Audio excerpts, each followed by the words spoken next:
The first egg hit my windshield with a wet thud, then another, and another. Yellow slime oozed down the glass as the crowd gathered. Factory workers in their blue uniforms, faces twisted with rage, hurling eggs and screaming. Through my side mirror, I counted them swarming around my car, 43 in total. Corporate scum, go back to headquarters. My knuckles whitened against the steering wheel. The rotten smell seeped through the air vents as more eggs smashed against my windows, some finding their way through the half-open sunroof. The yolk dripped onto my new blazer, onto the leather seats, onto the papers in my lap. "Mina, we need to call someone," whispered Ella from the passenger seat, ducking as an egg hit her window with particular force. Her fingers hovered over her phone, shaking. "This is assault. They can't do this." I watched as Fenton, the factory union representative, directed the chaos from the sidelines. His smirk was unmistakable as he pointed toward my car,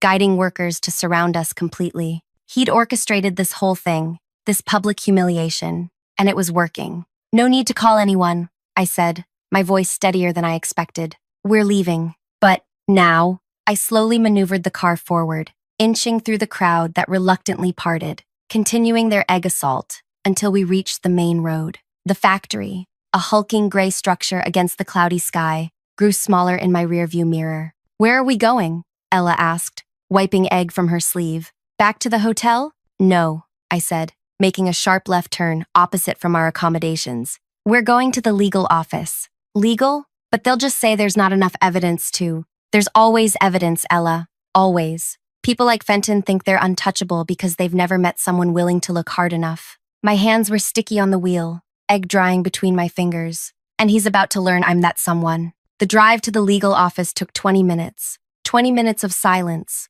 of eggs solidifying on my skin, of planning each careful step ahead. By the time we parked, I had the beginnings of a strategy forming, one that would require patience, precision, and a complete lack of mercy. Ella glanced at me as I checked my appearance in the mirror. "Are you really going in looking like that, with egg in your hair?" "Absolutely," I replied. "I want them to see exactly what happened. Sometimes, you have to embrace the mess to clean it up permanently." As we walked into the modest building housing our legal team, I felt a strange calm overtake me. Fenton had made his move. Now, it was my turn. Before we continue any further with this story, thank you so much for clicking on this video. If you're enjoying it so far, please hit that like button and consider subscribing to hear more true stories like this one. Your support makes these narratives possible, and I'd love to hear your thoughts in the comments below. Now, let's get back to what happened next. My name is Tessa Quinn, and up until that day, I'd spent 8 years building a reputation for fixing broken systems.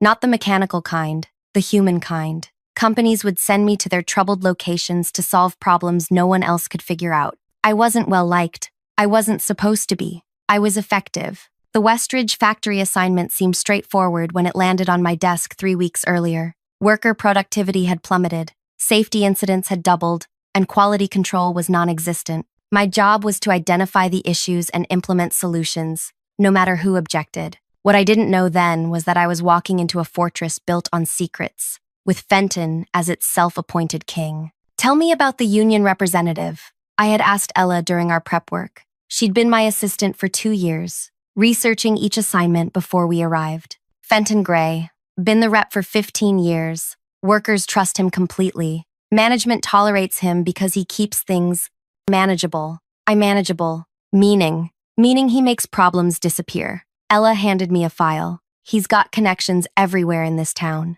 His sister works in the mayor's office. His cousin is chief of police. He's untouchable, according to our contacts." I remembered smiling at that. Nobody's untouchable, Ella. They just haven't been touched by the right person yet. My first week at Westridge was spent observing. I noticed everything. The nervous glances when certain machines started making unusual sounds, the workers who kept small bottles of pain relievers in their pockets, the mysterious locked room on the east side of the building that wasn't on any floor plan. When I finally tried speaking with workers individually, they clammed up. Someone was always watching, usually one of Fenton's loyalists. And whenever I scheduled a meeting with the full staff, last-minute emergencies would cause cancellations. It was during my second week that I found Yvonne. She worked on line 7, operating a machine that sealed packages, Her hands were covered in small burns that she tried to hide with fingerless gloves. "The chemicals eat through standard gloves," she whispered when I cornered her in the break room. "We've asked for better protection, but Fenton says it costs too much, and management won't budge. Has anyone reported this to safety regulators?" Her laugh was bitter. 3 people tried last year. All 3 were fired for unrelated performance issues within a month. Fenton promised he'd handle it, but nothing changed, except those who complained lost their jobs. That night, I snuck back into the factory with Ella. We broke no rules. My clearance allowed 24/7 access, but we didn't announce our presence either. What we found in that locked room changed everything. Barrels of industrial chemicals with hazard labels deliberately painted over, safety equipment made from materials that would melt on contact with said chemicals, and a separate water system for specific offices, including Fenton's. "We need to report this immediately," Ella said, taking photos with her phone. "Not yet. We need more information. People are getting sick, Tessa. And I want to make sure whoever's responsible doesn't escape consequences through technicalities.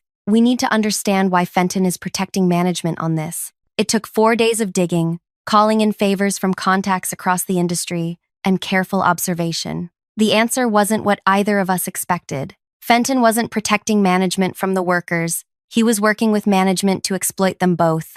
The chemicals being used were banned in most countries, but significantly cheaper. The supplies came through a distribution company owned by Fenton's brother-in-law. The kickbacks went to an account under his mother's maiden name. "He's killing his own people for money," Ella whispered, when we connected the final dots. "These are the same people who elected him to protect them." When I submitted my preliminary report to regional headquarters, recommending immediate shutdown for safety violations, I knew there would be resistance. What I didn't expect was for someone to leak a modified version of my report to the factory workers, one that suggested I was recommending permanent closure and relocation of operations overseas. Fenton had made his move, and that's how I found myself, 3 weeks into my assignment, covered in eggs, and walking into our legal department with revolution in my heart. "Miss Quinn," greeted Harriet, the head of legal, her eyes widening at my appearance. "What happened to you?" "Fenton happened, and I need your help to end him." For the next 2 hours, I laid out everything we'd discovered: the illegal chemicals, the kickbacks, the modified water supply that kept management and Fenton safe, while workers were slowly being poisoned, the altered reports. "Even with all this," Harriet cautioned, "it'll be difficult to make anything stick. Fenton has the workers convinced you're the enemy, and his connections in local government will make prosecution challenging." "I don't need to prosecute him," I replied. "I just need the workers to see the truth. Can you get me access to the water testing equipment used by state regulators?" "Not local, state, possibly." "Why?" "Because tomorrow, Fenton is hosting an all-hands meeting to formally demand my removal. He thinks it's his victory lap. I want to make it his funeral." That night, as I scrubbed dried egg from my hair in the hotel shower, my phone pinged repeatedly. Anonymous texts flooded in. "Leave town tonight if you know what's good for you. Nobody crosses Fenton and keeps their job. We know where you sleep." I forwarded each message to Harriet, then turned off my phone. Sleep wouldn't come easily, but I needed to be sharp tomorrow. The confrontation ahead would require perfect timing and unshakable nerve. Morning arrived with news that Fenton had called for a factory-wide vote on my removal. According to Ella's sources, 95% of workers had already declared their support for him. The remaining 5% were too afraid to vote otherwise. "He's planning something big for the assembly today," Ella warned as we drove toward the factory. "Word is, he's going to humiliate you in front of everyone. Make an example out of you." I nodded, watching the road ahead. "Perfect." "Perfect? Tessa, he's got everyone against you. This could get dangerous." "Sometimes, Ella, you need to give your enemies exactly what they want, right before you take everything they have." As we pulled into the parking lot, I noticed the state regulatory van already in position, exactly as planned. Harriet had come through. Now we just needed Fenton to play his part. The factory's main assembly hall was packed. Workers stood shoulder to shoulder, their faces a mix of anger and anticipation as Ella and I walked in. A makeshift stage had been erected at the far end, where Fenton stood like a conqueror, microphone in hand. His smile widened when he spotted me. "And here she is, folks, the woman who wants to shut us down and ship our jobs overseas." His voice boomed through the speakers. Boos erupted from the crowd, Someone threw an empty water bottle that sailed past my head. I kept walking forward, my eyes never leaving Fenton's. "Let her through," Fenton commanded, gesturing magnanimously. "Let her face you all before she goes." The crowd parted reluctantly, creating a narrow path. I counted the faces as I walked, familiar now after 3 weeks. Yvonne with her burned hands, Marcus from shipping with the persistent cough, Zoe, who'd been taking increasing sick days but couldn't afford to quit. "Miss Quinn has something to say to you all," Fenton announced as I reached the stage. "Perhaps an apology for betraying your trust? Or maybe she's finally admitting that her so-called safety concerns were just excuses to close our factory." I took the microphone, acutely aware of the hostile energy surrounding me. For a moment, I wondered if I'd miscalculated, if Harriet's team hadn't managed to get everything in place. The doubt must have shown on my face because Fenton's smile grew wider. "Nothing to say?" he taunted. "Actually," I replied, my voice echoing through the hall, "I do have something to say. But first, I have a question for all of you." I turned to face the workers. "How many of you have experienced unexplained health issues in the past year? Skin irritation, breathing problems, persistent headaches?" Murmurs rippled through the crowd. Hesitantly, hands began to rise. 5 at first, then 12, then 30. "Put your hands down," Fenton snapped. "This is exactly the kind of scare tactics I warned you about." "I'm not here to scare anyone," I continued, keeping my voice steady. "I'm here because I found something alarming in this factory. Something that's been deliberately hidden from you." "More lies." Fenton grabbed for the microphone, but I held firm. "The chemicals you're working with aren't what you've been told. The safety equipment you've been given isn't adequate. And the water—" "Enough!" Fenton successfully wrestled the microphone away. "This is exactly what management wants. Division among us. Quinn is trying to distract us from her real agenda." The crowd roared in agreement. Fenton had them in his palm again, their moment of doubt extinguished. "Tell them about your separate water supply, Fenton," I said, loudly enough for those nearby to hear. His eyes flashed with momentary panic before he recovered. Another desperate lie from a desperate woman. "Is it?" I nodded toward the doors, where Harriet was entering with 2 people in official state inspector uniforms. The state regulatory board might disagree. For the first time, uncertainty flickered across Fenton's face. He hadn't expected outside officials, ones beyond his local influence. "What is this?" he demanded, his voice cracking slightly. "Just a routine inspection," I replied. "Nothing to worry about if everything's above board, right?" The inspectors moved through the crowd, which parted for them more readily than it had for me. They carried testing equipment and headed straight for the water fountains. "This is a publicity stunt," Fenton announced, regaining his composure. "These people aren't even real inspectors." Inspector Mallory Camden and Deputy Inspector Tran. One of them called out, holding up credentials. "State Environmental Protection Division." Fenton's face paled visibly. The name Camden clearly meant something to him. Something troubling. "Mallory Camden? Any relation to Judge Camden?" he asked, trying to sound casual. "My mother," she replied coolly, "whom you've never met, despite your claims of influence with the state judiciary." The first crack in Fenton's armor appeared. I watched as he attempted to regain control of the situation. "This inspection wasn't scheduled," he protested. "We have protocols. Surprise inspections are standard procedure when we receive reports of potential environmental hazards," Inspector Camden explained, already collecting water samples. The crowd watched in tense silence as the inspectors worked. Some of the workers exchanged confused glances. Others looked increasingly worried. Fenton kept talking, trying to dismiss the importance of what was happening, but his voice had lost its authoritative edge. "While they work," I said loudly, addressing the crowd, "I want to show you something." I gestured to Ella, who had set up a projection screen at the side of the room. She nodded and pressed a button on her tablet. The screen illuminated with a floor plan of the factory, one that wasn't in the official documentation. "This is the actual water supply system for this building," I explained. "Notice anything unusual?" The workers moved closer, examining the diagram. It took only moments before someone noticed. "There are 2 separate systems," called out Marcus from the back. "Why are there 2? "Excellent question," I replied. "One system serves the main factory floor, break rooms, and general bathrooms. The other serves only the management offices and, notably, the union representatives' private facilities. All eyes turned to Fenton, who was now visibly sweating. "This is standard design," he stammered. For pressure regulation. Is it?" I asked. "Then you won't mind drinking from the general water supply right now in front of everyone?" The challenge hung in the air. Workers who had been hostile to me minutes before were now watching their representative with growing suspicion. "This is ridiculous," Fenton scoffed.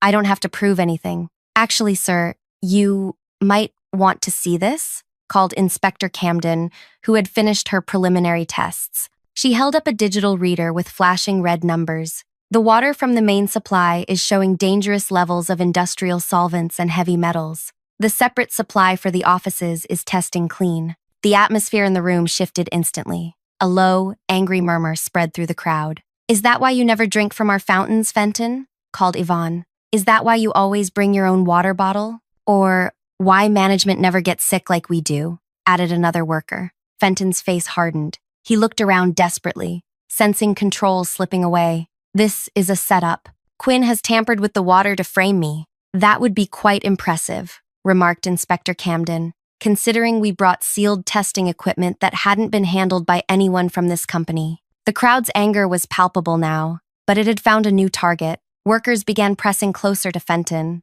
their expressions shifting from confusion to rage. "You told us she was trying to shut us down," someone shouted, "but she was trying to help us." Fenton's gaze darted around frantically, then fixed on me with pure hatred. "You think you've won? You have no idea who you're dealing with." He pulled out his phone and made a quick call, speaking too quietly for anyone to hear. When he turned back to the crowd, his confidence had returned. "Folks, calm down. There's clearly been some kind of mistake with this testing equipment. Let's take a break and reconvene in an hour." When the doors burst open, a man in an expensive suit strode in, flanked by 2 security guards. I recognized him immediately. William Crest, the regional director. Fenton's face lit up with relief. "William, perfect timing. We're dealing with some baseless accusations." "Save it, Fenton," Crest interrupted coldly. "I just got off the phone with our legal team. They've informed me of Miss Quinn's findings." "All of them," Fenton blanched. "Whatever she told you." "Not just what she told me," Crest cut in. "What she proved. The illegal chemical substitutions, the kickbacks, the separate water systems, all of it." The factory fell completely silent. Fenton stood frozen, his mind visibly racing for an escape route. "You misunderstand," he finally said, forcing a laugh. "I was investigating these issues myself, gathering evidence discreetly to protect the workers." "Were you?" Crest asked. "Then perhaps you can explain why your signature is on every purchase order for these illegal chemicals? Or why payments from the chemical supplier were deposited into an account under your mother's maiden name within 48 hours of each order?" The blood drained from Fenton's face. "Those records were supposed to be destroyed," he whispered, then immediately realized his mistake. Those 5 words confirmed everything. The workers erupted in outrage. Surging toward the stage, security stepped between them and Fenton, not to protect him, but to ensure the crowd didn't take justice into their own hands. "You poisoned us," shouted Yvonne, holding up her scarred hands. "For money." "My wife's miscarriages? Were they because of the water?" demanded Marcus, his voice breaking. Fenton backed away, looking for escape. Finding none, he pointed at me. "She's staging a corporate takeover. This is all part of her plan to get rid of our union protection." "Actually," I said, stepping forward, "I recommended keeping this factory open, with full staffing, but with proper safety measures and medical treatment for affected workers." I nodded to Ella, who projected a new document on the screen, my actual report, with my signature and timestamp. "This stands in stark contrast to what Fenton showed you," I continued. "His version was edited to remove my safety recommendations and add false statements about closing the factory." The crowd's fury reached new heights. Workers who had been hurling eggs at my car days before were now looking at me with something approaching respect and looking at Fenton with murderous rage. "Security," Crest ordered. "Escort Mr. Gray from the premises. His access is permanently revoked." As Fenton was led away, he locked eyes with me one last time. "This isn't over," he mouthed. I held his gaze steadily. "For you, it is." But even as the doors closed behind him, I knew better. People like Fenton didn't go down without a fight. His connections might be exaggerated, but they weren't non-existent. And now, with his livelihood and reputation crumbling, He had nothing left to lose. The real battle was just beginning. After Fenton's departure, the factory erupted into chaos. Workers gathered in small clusters,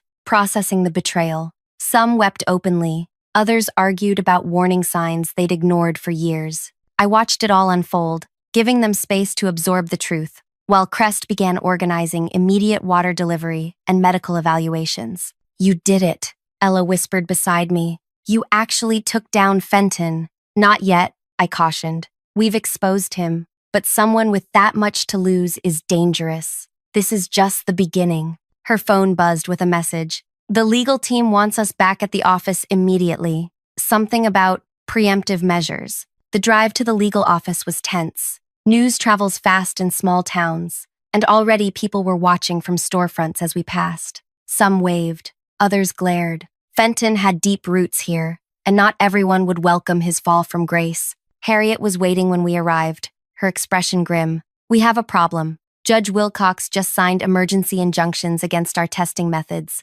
claiming improper procedure. He's also issued a gag order preventing anyone from discussing water quality issues at the factory. Let me guess, he plays poker with Fenton? Golf, actually. Every Sunday for 15 years. I sank into a chair. So the test results can't be used? Not officially. Not yet. And there's more. 3 workers who spoke out against Fenton today have already received eviction notices. Their landlord is Fenton's cousin. The retaliation had begun faster than even I anticipated. Fenton was leveraging every connection to regain control and punish those who turned against him. "What about Inspector Camden?" I asked. "Her results would stand up in higher courts. She's been temporarily reassigned pending an internal review. Someone filed complaints about her targeting specific businesses inappropriately." I leaned forward. "So Fenton is using the system against us. Fine. Let's change the battlefield." That evening, the local news reported that unsubstantiated claims had disrupted operations at the factory, with outside agitators causing unnecessary panic. The reporter, whose brother-in-law worked at Fenton's brother's construction company, emphasized that proper channels should be followed for workplace concerns. By morning, my hotel had mysteriously lost my reservation. My rental car had 2 flat tires. The local coffee shop refused to serve Ella when she went for our usual breakfast. The message was clear. This town belonged to Fenton. "We should request a transfer," Ella suggested as we sat in our replacement car outside the factory. Workers were trickling in, many looking nervously in our direction. "Corporate would understand." "That's exactly what Fenton wants," I replied, watching as a familiar figure approached. Yvonne, the worker with the burned hands. She tapped on my window, glancing anxiously over her shoulder. "Can we talk somewhere else?" "Not here." 20 minutes later, we sat in a diner, 2 towns over. Yvonne nervously twisted a napkin in her scarred fingers. "Everyone's terrified," she explained. "Fenton spent all night making calls. People who spoke against him yesterday found their family members losing jobs, their kids getting kicked off sports teams, their loan applications suddenly denied." "Has he threatened you?" I asked. "Not directly, but this morning, I found pictures of my daughter's school on my porch. Just pictures, nothing written on them." Her voice cracked. "She's 7. My blood ran cold. "Has anyone stood up to him?" Marcus tried. "Now his brother's garage is being audited by the city, and his mother's nursing home care is under review." She leaned closer. "But that's not why I wanted to talk to you. There's something you need to know about Fenton's office." She slid a key across the table. "Cleaning staff backup. His private bathroom has a locked cabinet behind the mirror. I've never seen inside, but every month a package arrives that goes straight there. He always handles it himself." I pocketed the key. "Why are you helping me? You're taking an enormous risk." Yvonne rolled up her sleeve, revealing a pattern of burns extending past her wrist. "My daughter has the same marks now, from hugging me after my shifts." Her eyes hardened. "Some risks are necessary." When I returned to the factory that afternoon, the atmosphere had shifted again. Workers avoided eye contact. Security guards followed my movements. Crest had been called away for an emergency meeting at headquarters. Fenton's been reinstated temporarily pending investigation, a supervisor informed me smugly. "He'll be back tomorrow to continue union negotiations." "On whose authority?" I demanded. "Regional Vice President Collins. Seems your allegations aren't quite as solid as you thought." "Vice President Collins. whose son had received a mysterious scholarship 3 years ago when Fenton became union representative. The web of obligations and favors stretched further than I'd imagined. That night, I avoided my hotel, choosing instead to work from an all-night diner outside town. My phone buzzed with a message from an unknown number. Your career ends tomorrow. Consider which bridges you want to burn on your way out. Attached was a drafted press release announcing my termination for falsifying safety reports and attempting to provoke labor unrest. It was dated for tomorrow afternoon. Ella called moments later, her voice shaking. Someone broke into my room. They went through everything, my laptop, my notes, and they left a dead rat on my pillow. Where are you now? Hospital parking lot. I didn't know where else to go. Stay there, I'm coming to get you. By midnight, we had relocated to a motel 30 miles away, paying cash. I spread our remaining evidence across the bed, looking for angles we'd missed. Fenton had countered quickly and effectively, neutralizing our advantage and positioning himself as the victim. What's our next move? Ella asked, applying ice to a bruise on her arm from rushing out of her room. We need to see what's in that bathroom cabinet. Tonight, breaking into the factory after hours wasn't technically illegal with my access credentials, but it felt dangerous nonetheless. The night security guard, not one of Fenton's people, waved us through after checking my ID. What are you doing here so late, Miss Quinn? Finishing safety assessments before tomorrow's meeting, I replied smoothly. Won't take long. Fenton's office was dark and still. Using our phone flashlights, we made our way to his private bathroom. The key Yvonne provided worked perfectly on the mirrored cabinet. Inside, we found financial records, dozens of them, payments to local officials, blackmail material on management, medical reports showing chemical exposure that had been hidden from workers, and most damning of all, a signed agreement with the chemical supplier, acknowledging the dangers while agreeing to maintain dual water systems to protect essential personnel. This is everything we need, Ella whispered, photographing each document. Why would he keep this here? Why would he keep this here? Arrogance, I replied. People like Fenton believe they're untouchable. They keep trophies of their victories. As we finished, my phone buzzed with an alert. The motion sensors at the factory entrance had been triggered. Someone else had arrived. We need to go, I urged, closing the cabinet and pocketing the evidence. Now, we slipped out the back entrance, just as lights came on in the main hallway. Through the window, I caught a glimpse of Fenton himself, accompanied by two men I didn't recognize. They headed straight for his office. The next morning, the factory was abuzz with news. Fenton would address the entire workforce at noon. Sources claimed he would announce definitive proof that I had manipulated the water tests and fabricated safety concerns as part of a corporate takeover strategy. He knows we found something, Ella worried as we watched workers file into the assembly hall. This is a trap. Yes, I agreed calmly. It is. Fenton took the stage at exactly noon, looking triumphant. The regional vice president stood beside him, along with the local police chief. The message was clear. Authority had chosen its side. Yesterday, we experienced an unfortunate disruption based on falsified information, Fenton began, his voice booming with renewed confidence. Today, I'm pleased to announce we've identified the source of these fabrications. On cue, the police chief stepped forward. Miss Quinn, we have evidence that you tampered with water samples and planted false documentation. I'm going to have to ask you to come with us. The crowd murmured. Workers who had believed me just yesterday now looked uncertain. This was Fenton's moment, his restoration as their trusted leader. He smiled broadly, victory within his grasp.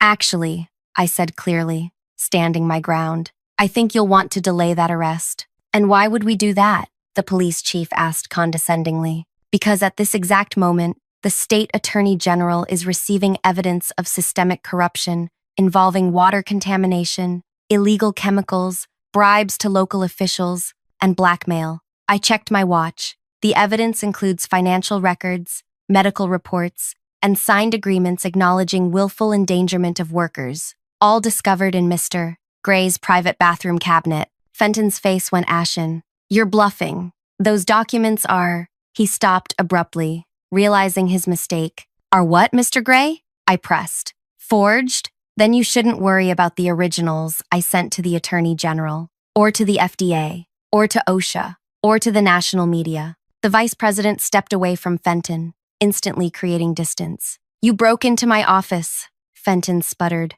That evidence is inadmissible. I entered the factory using my authorized access credentials. I corrected, and opened a company cabinet using a company key provided by authorized cleaning staff. Nothing illegal about that. Fenton lunged toward me, rage overtaking his judgment. 2 workers intervened, holding him back. It's over, Fenton, I said quietly. The Attorney General doesn't answer to your poker buddies. Neither does the national media. You can't threaten or bribe your way out of this one. On cue, my phone rang. I answered on speaker. Yes? Miss Quinn, this is Deputy Attorney General Walters. We've reviewed the evidence you provided. Arrest warrants are being issued for Fenton Gray and 7 other individuals. State police will arrive within the hour. Please ensure all parties remain on premises. The assembly hall erupted into chaos. The police chief backed away from Fenton. The vice president was already on his phone, undoubtedly calling his lawyer. And Fenton himself stood paralyzed, watching as his empire collapsed. You ruined me, he hissed when I approached him. You have no idea what you've done. Actually, I do, I replied softly. You see, Fenton, I've dealt with men like you my entire career. Men who build little kingdoms on other people's suffering, who believe their connections make them invincible. I leaned closer. Would you like to know the difference between us? You saw these workers as tools. I saw them as witnesses. I pulled out my phone, showing him the screen. On it was a live map tracking 43 different mobile signals, one from each worker who had surrounded my car that day, pelting it with eggs. From the moment they attacked my car, I knew they weren't the enemy. They were victims, acting on false information. So I tracked their movements throughout the factory, mapped which areas correlated with their symptoms, documented every cough, rash, and complaint. His eyes widened as understanding dawned. You used them as guinea pigs. I used them as evidence collectors. Every worker who threatened me has since received a full medical examination, authorized by me, paid for by the company. Their blood work, tissue samples, and medical histories create an undeniable pattern of chemical exposure that matches exactly with your supply chain decisions. 4 state police officers entered the hall, moving purposefully toward Fenton. One last thing, I said as they approached. Remember that eggshell fragment I kept from my car? I had it analyzed. The proteins were deformed, consistent with chickens exposed to the same chemicals you've been using here. Even your props were evidence against you. As the officers led Fenton away in handcuffs, Yvonne approached me, tears streaming down her face. Is it really over? This part is, I confirmed. The healing part is just beginning. 6 weeks later, the factory reopened with new safety protocols, proper equipment, and completely replaced water systems. Every worker received medical treatment,